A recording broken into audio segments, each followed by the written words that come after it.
I don't care who you are, sabi niya. Because of this, ang dami mo online bashers kasi parang ang dating nun, parang mata pobre. Hindi kasi ending na yun eh. Nung sinabihan niya ako na, I said, you're the one who should leave. Apologize to me.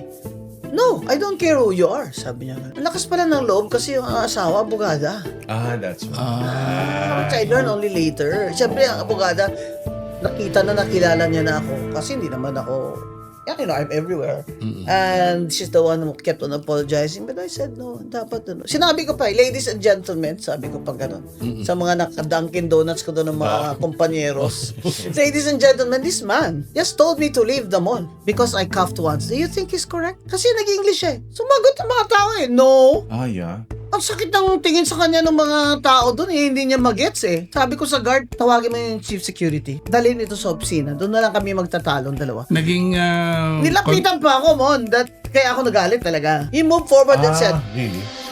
why you don't have money to buy a mask? Ay, you did. sabi niya? Kung-